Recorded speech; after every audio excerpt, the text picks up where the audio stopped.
This is part 8 of the walkthrough time.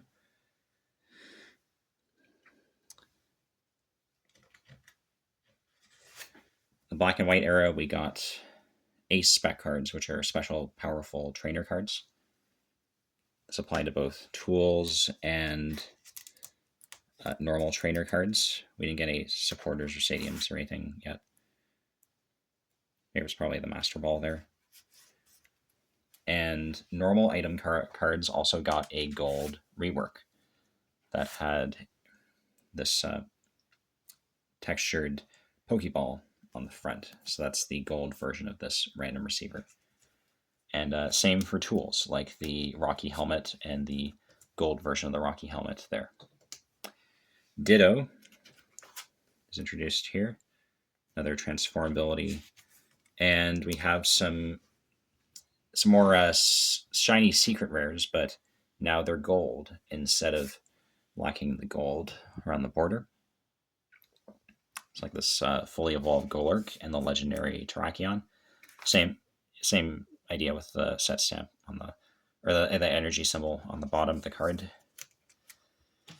And we have full art EXs, too, like this white Kyurem EX.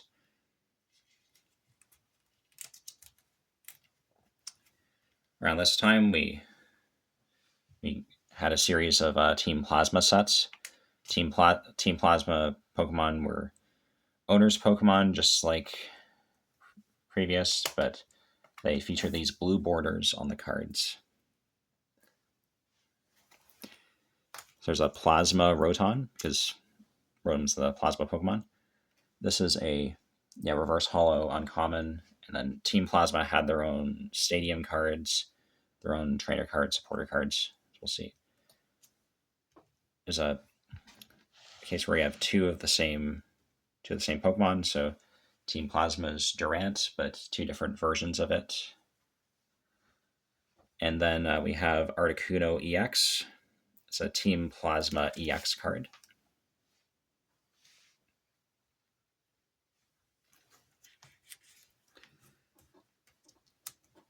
Team Plasma Ball, and then Team Plasma's Kyurem. So holo rare legendary. None of the Team Plasma cards were below an uncommon in rarity. I try to include common cards if they're available. This is a Pokemon Tool Team Plasma card.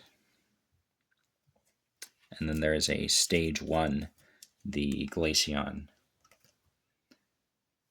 Oh, yeah, I have both Stage 1 and Stage 2. This is non-holo rare. And this is a holo rare Metagross. Then we get another Kecleon, color change to same type as the active Pokemon. And we get a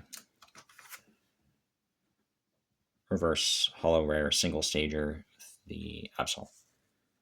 Unlike the uncommon Durants. Right. So this is a supporter gets us. So Team Plasma had its own full art supporters. And oh yeah, we get another gold secret rare. This time this is a single stager. And we get Team Plasma had its own ace spec cards. This G Booster. They're both tools, and its own full art Pokemon EX, like this Genesect EX. Plasma's supposed to have created Genesect. We got a more fossil Pokemon during this time. So, Plume Fossil.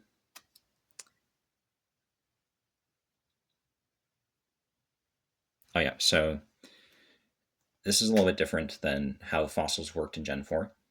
So we can see that you can just search the deck for the corresponding fossil Pokemon. For this one, it would be Archen. And if you find it, you can put it on the your bench. But you can only play it with the effect of that card. So you see it's a little bit different than it was previously. It's restored instead of Stage 1. And then we get a first evolution, or like the first stage gold secret rare, which is new. They were only fully evolved before that.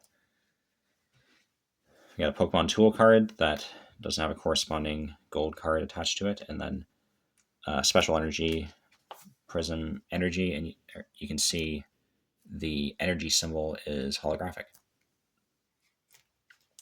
Oh yeah, and for these energy symbols, the type of energy is what you would get in the bottom for the reverse hollows.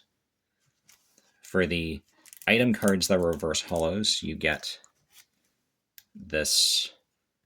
You get the Pokeballs on the bottom. And then for the reverse hollow team plasma cards, both Pokemon and the item cards, you just get the mirror hollow, similar to what you had in Gen 4. All right.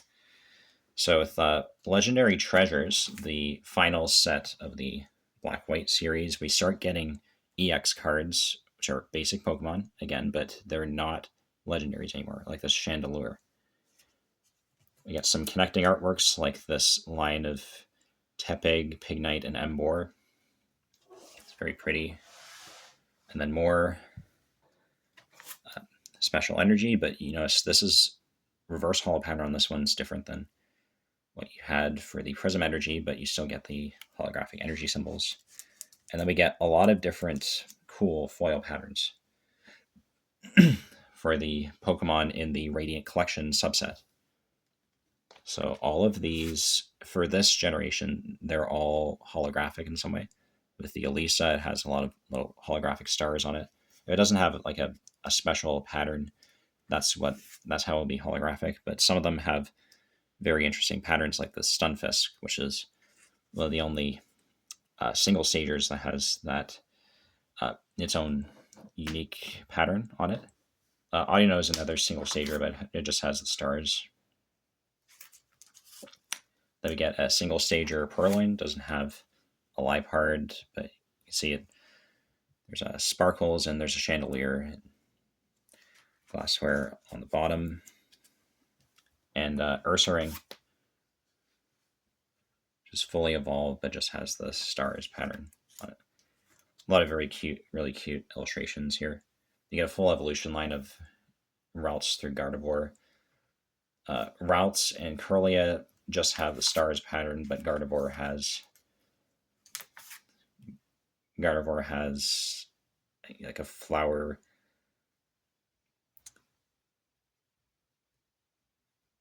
Oh yeah, like it's like a floral lace pattern on the bottom.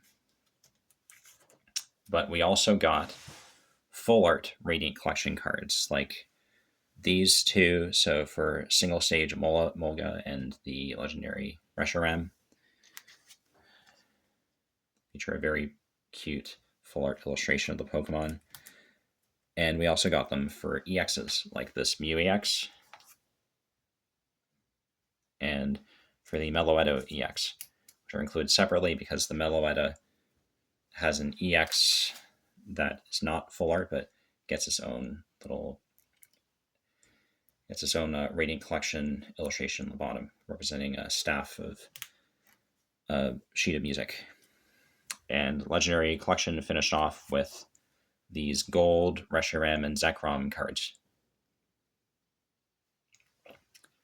which started the full gold treatment, which we'll see more of later. There are also some Shining Genesect promos right around this time. Remembering, it's distributed for the Pokemon movie. It's featured a red Genesect. Then we get into the XY series. So XY introduced Aegislash.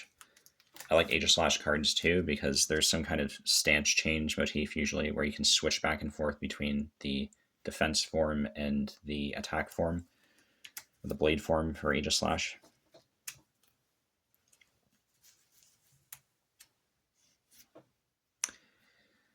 And they had Vivillons, which were different colors depending on the region where you found it. In English, these are the only two that are available. In French, they only have this one. And they had more Pokemon EX that weren't just legendaries, like this Hawlucha EX, for example. Not all the EXs had to Mega Evolve, but they did introduce Mega Evolution as well in XY, like for this Mega Lucario EX.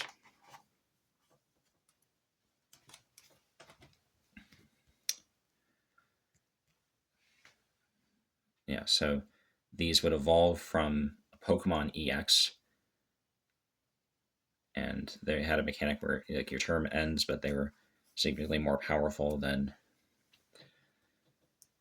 normal EX cards at the time. And so you'd get more prize cards if you defeated it. And you can see they had this secret rare pattern where they put a little bit more gold in some of the text borders, and they call that a secret rare.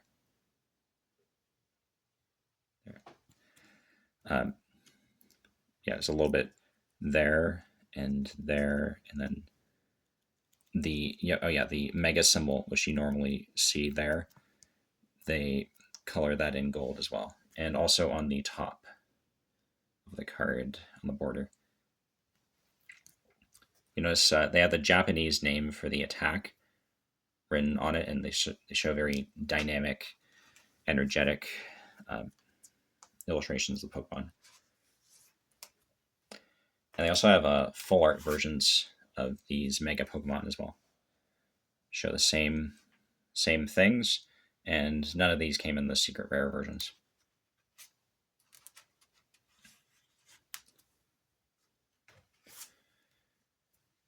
It's a fully evolved Pokemon EX that didn't get a Mega at the time either. And Mega Kangaskhan. Oh yeah, this is just showing. Yeah, all the megas introduced during the sets where they had the gold secret rares, they all got gold secret rares. But this is an example of a single stager that got a mega evolution. And they had a very short-lived gimmick, the Team Flare tools. And they feature a red border, while Team Plasma had the blue border and the flare on the top there. They were both Pokemon tools. Get more, so we continue to see more full art supporters into XY. They're very popular, like this Altart Karen here. And they switch back to what they were doing with, I guess instead of just saying like supporter, they have trainer, supporter. They have that. Yeah, comparing it to the Gen 5 full art supporter, they still have the little horizontal bars on the border, and they have the word trainer. It looks like it's slightly faded out.